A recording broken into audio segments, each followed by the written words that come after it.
네, 이스라엘과 하마스 전쟁이 격화하는 사이 가자 지구의 한 병원에서 일어난 폭발로 최소 500명이 숨진 참사가 발생했습니다. 공습 주체를 두고 이스라엘, 하마스 간 진실 공방이 있는 가운데 이스라엘을 찾는 미국 바이든 대통령의 외교 일정도 꼬였습니다. 자세한 내용 이원삼 선문대 명예교수 연결해서 알아보겠습니다. 교수님 나와 계시죠? 예, 안녕하세요. 예, 안녕하십니까. 자, 가자지구 중심부의 한 병원이 공습을 받아서 최소 500명이 숨졌다라는 외신 보도가 이어지고 있습니다. 자, 이스라엘에 대한 비난 여론이 높아지고 있는 상황인데 오히려 이스라엘은 공습 사실을 부인을 하고 있거든요. 이번 공격이 팔레스타인의 또 다른 무장단체 이슬라믹 지하드의 소행이다 이렇게 주장을 하고 있어서요. 지금 병원 공습과 관련해서 주체를 놓고 공방이 벌어지고 있는데 현 상황 어떻게 바라보고 계십니까?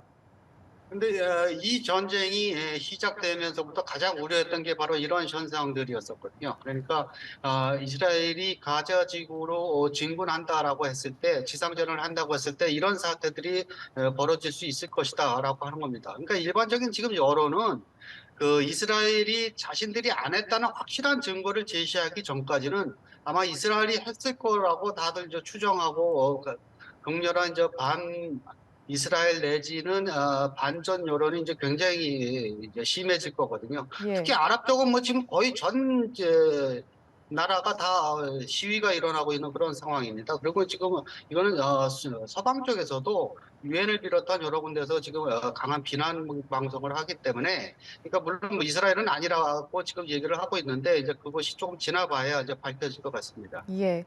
자, 이번 참사로 이번 전쟁이 고비를 맞고 있다 이런 관측도 나오고 있습니다. 그러니까 외교적 해법 찾기가 더욱 복잡해졌다 이런 해석인데 교수님께서 어떻게 보십니까? 그 외교적 해법이 점점 더 어려워질 거라고 지금 생각을 하고 있습니다. 왜냐하면 지금 다른 아랍 국가들은 사실 이 사태에 원론적으로는 뭐 팔레스타인을 지지한다라고 하면서도 관망하고 있는 그런 상태였었거든요. 그러던 것이 이제 이번 사건을 계기로 해서 전 국민들이 이제 반 이스라엘 이제 시위를 하고 뭐 이러다 보니까 정권들도 이제 어쩔 수 없이 이제 반 이스라엘 정책에 이제 뛰어들 수밖에 없는 그런 상황들이거든요. 특히나 이제 의심스러운 게 지금 이 이스라엘 북쪽에 있는, 그러니까 히즈볼라 내지는 이란의 이제 태도입니다. 지금 이란도 예. 강하게 지금 이 비난을 하기 시작을 했거든요. 그러다 보니까 그 이란이 어쩌면 이것이 이제 자신들이 참전할 내지는 뭐 히즈볼라를 시켜서 이렇게 대리전을 하던 어떤 형태로 하던 이제 그것을 정당화하기 위한 명분 쌓기가 아닌가 뭐 이제 그런 음. 염려를 하고 있습니다. 예. 자, 한편 팔레스타인의 무장 세력 하마스의 최고 지휘관 중 한 명인 아이만 노팔이 이스라엘군의 공습으로 숨졌다 이런 보도가 나왔습니다. 이스라엘에 따르면 이 노팔이라는 인물이 테러 조직의 가장 지배적인 인물이다, 인물 중 한 명이다 이렇게 설명을 하고 있어서요. 이 노팔이 어떤 인물이고 또 그가 숨졌다라는 게 어떤 의미가 있는 겁니까? 이것은 그 사람은 이제 지금 가자 지구 내에서 실제 전투 상황을 하는 데서는 가장 중요한 사람 중에 하나입니다. 예. 그러니까 그 사람을 지금 공습으로 제거했다라고 하는 것은 이스라엘의 어떤 군사적인 승리가 될 수는 있지만, 그렇다고 해서 하마스가 크게 무슨 영향을 받거나 약화되거나 그런 일은 없을 겁니다. 왜냐하면 하마스는 그동안 수도 없는 그 공격을 많이 당했고, 그다음에 그 지도자들이 굉장히 많이 처형이 되고 막 그랬었거든요. 그러다 보니까 거기에 대비해서 지도자 한 명이 살상됐다고 해서 조직의 타격을 받는 그런 일은 결코 별로 없을 겁니다. 그리고 그걸 외교적으로 지원하는 그런 하마스의 지도층들은 가자 내가 아닌 그 다른 외국에 있습니다. 알겠습니다. 자, 이란의 최고 지도자 하메네이가 이스라엘을 향해서 심판을 받아야 한다 이렇게 비판을 했습니다. 이번 사태가 발생한 이후에 이 하메네이가 이스라엘을 비판한 게 이번이 처음인데 앞서 교수님께서도 좀 걱정스러운 부분, 우려가 되는 부분이다라고 말씀을 하시면서 지금 계속해서 이란에서 경고성 메시지가 나오고 있거든요. 이란이 압박 수위를 높이는 것 어떻게 보고 계신지요? 그 수위를 높이는 이유가 자신들이 이제 이 전쟁에 직간접적으로 직접 뛰어드는 것을 정당화시키기 위한 명분 쌓기용으로 하는 것이라면 굉장히 예. 우려스럽거든요. 근데 지금 그런 징후가 조금씩 보입니다. 그러니까 음. 이란은 뭐 일본 언론적으로 이스라엘은 이스라엘을 국가로 인정하지 않는 그런 나라가 이스라엘을 뭐 어느 정도 비난하고 이런 거는 뭐 새삼스러운 일도 아닌데, 근데 이제 점점 지금 이 민간인들이 희생되고 있는 것을 직접 거론하면서 그 수위가 이제 도를 넘었다라고 하면서 자꾸 비난을 하는 이 상황은 예. 상당히 우려스러운 상황입니다. 그러니까 이란이 직접 참전할 가능성도 있지 않겠느냐, 이제 그런 것을 염려하는 거죠. 예, 참전을 위한 개입을 위한 명분 쌓기가 아닐까 우려스럽다 이렇게 얘기를 해주셨는데 앞서도 언급을 해주셨지만 이란의 지원을 받고 있는 것으로 알려진 레바논의 무장정파 헤즈볼라도 개입할 수 있다 이런 전망이 계속 나오고 있어서요. 만약에 이 헤즈볼라가 개입을 하게 된다면 아무래도 지금 확전에 대한 우려가 큰 상황에서 그렇다면 전선이 어떻게 형성이 될 거라고 전망을 하고 계신지요? 히즈볼라가 참전을 한다라고 하는 것은 이건 이제 그다음부터는 걷잡을 수 없이 이제 확전으로 간다는 의미입니다. 그래서 예. 이제 바이든 대통령도 이제 급히 이스라엘에 가는 이유도 이스라엘을 어느 정도 좀 달래갖고 확전되는 것을 막기 위해서. 그러니까 히즈볼라가 참전하는 그 명분을 주지 말라, 이런 음. 상황들이거든요. 그러니까 히즈볼라는 사실 하마스보다도 뭐 월등히 앞선 군사력을 가지고 있고, 그다음에 시리아 내전에 참여를 해서 전투 경험도 갖고 있는 그런 이 단체거든요. 무장 단체입니다. 예. 그러니까 이 무장의 그 실력이 레바논 충분보다도 강력하거든요. 그리고 뒤를 봐주고 있는 것이 이제 이란인데, 만약 히즈볼라가 참전을 하게 되면 히즈볼라뿐만 아니라 시리아에 있는 친이란파 무장 세력 먼저 참전을 하시고요. 예. 보면 자연스럽게 이 단체를 지원해주는 이란도 자연스럽게 참여한다는 것을 의미하게 됩니다. 그렇게 되면 전 아랍권에서도 이제 그 아랍 국민들의 지지가 이어질 경우에 각각의 나라들이 곤란한 지경에 이제 빠지게 될 겁니다. 음, 알겠습니다. 자, 조 바이든 미국 대통령이 오늘 이스라엘을 방문을 합니다. 전쟁 중인 지역을 방문을 하는 게 올해 2월 우크라이나에 이어서 이번이 두 번째거든요. 이번 방문의 의미는 어디에 있다고 보면 되겠습니까? 첫 번째가 확전 이거를 막기 위해겠다는 겁니다. 그러니까 이 상황이 이렇게 그대로 내버려 두면, 그러니까 지금 병원 폭격했던 것이 그것이 우발적이 됐던 뭐 고의적이 됐던 간에 그런 사건들이 이제 일어날 것은 어느 정도 뭐 정도의 차이만 있지, 그런 것을 예상하고 있는 상황에서 그냥 가만 내버려 두면 확전으로 갈 게 너무나 뻔하니까 예. 지금 급히 이제 바이든 대통령이 이스라엘로 가서 이제 좀 과도한 진압을 좀 삼가해 달라, 이제 이런 것들을 이제 요구하기 위해서 가는 거거든요. 그러니까 이것은 사실은 거꾸로 생각을 해보면 미국의 대통령이 이렇게 급하게 간다라고 하는 것은 그만큼 사안이 중요하다는 뜻이에요. 음, 그러니까 그냥 시간을 차일피 밀린다든지 아니면 내버려 둔다든지 하면은 이 전쟁이 더 크게 가겠구나 하는 사안의 심각성이 있었기 때문에 이제 급히 이스라엘로 가는 상황인데, 그 와중에 이 병원 폭발로 해서 수백 명이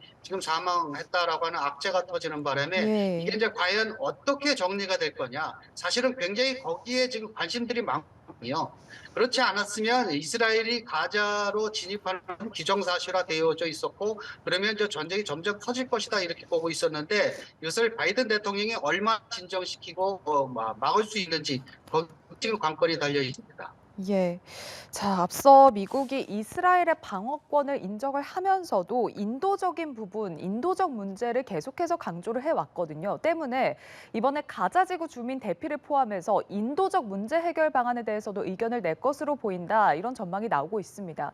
하지만 이 군사적 지원과 인도적 문제 해결, 이 두 가지를 동시에 해결하는 거 쉽지는 않아 보이는데요. 어떻게 전망하십니까?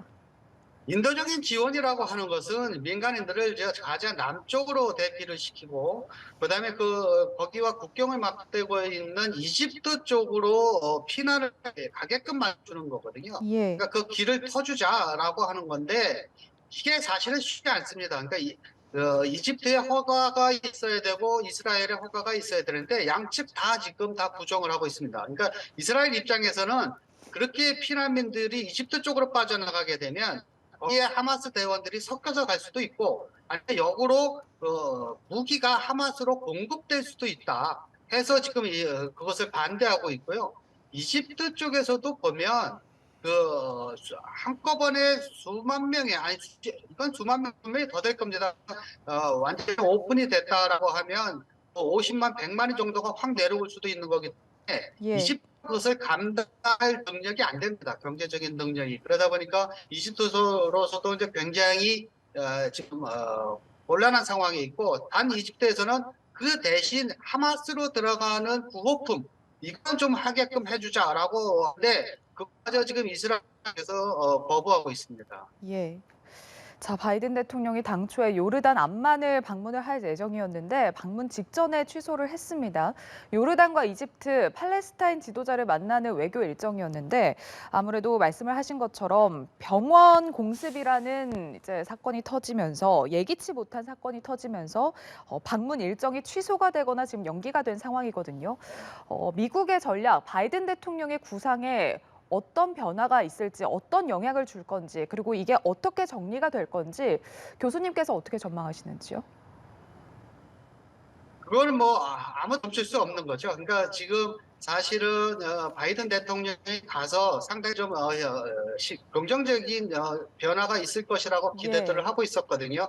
그러니까 이스라엘뿐만 아니라 주변 아랍 국가들도 이제 만나서 이제 그런 상황들을 하다 보면 어느 정도 조금 긍정적인 방향으로 갈 것이다 생각을 했는데 이런 악재가 생기는 바람에 지금 아랍 쪽에서는 다 거부를 하고 있고요. 바이든 예. 대통령을 만나지 않겠다. 그러니까 그만큼 각각 자국, 그러니까 요르단이나 뭐 이집트나 이런 데서도 자국의 국민들이 지금 극도로 이 감정이 올라가 있었거든요. 그러니까 반 이스라엘 시위에 지금 참여를 하고 있는 그런 음. 상황이다 보니까 각각의 정부들이 지금 이런 대화로 해결하자라고 하는 그 회담장에 나갈 수가 없는 상황이 돼버렸습니다.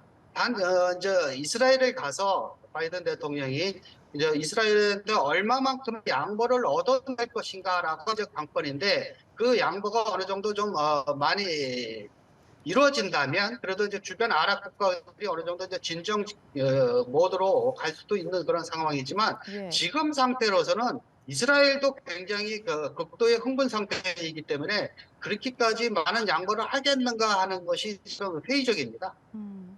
자, 이런 상황에서 푸틴 러시아 대통령과 시진핑 중국 국가주석이 오늘 중국 베이징에서 만났습니다. 7개월 만에 두 정상이 만났는데 과연 이 자리에서 이스라엘과 하마스 전쟁과 관련해서 어떤 언급이 나올지도 주목이 되거든요. 관련돼서 메시지가 나올 거라고 보시는지요? 중국과 러시아는 이미 팔레스타인 지지를 하고 있거든요. 그러니까 하마스를 지지한다라고 이미 되어져 있기 때문에 예. 이거는 지금 더군다나 이 지금 병원 폭파 사건으로 인해서 이제 더더군다나 인도주의 입장에서 있어서는 안 될 일거다라고 하는 그런 비난과 함께 더 적극적으로 이 하마스 내지는 팔레스타인 쪽을 지원한다는 그런 성명이 나올 것입니다. 예, 알겠습니다. 이스라엘과 하마스 전쟁과 관련해서 이원삼 선문대 명예교수 연결해서 자세히 이야기 나눠봤습니다. 교수님 오늘 말씀 고맙습니다. 예, 고맙습니다.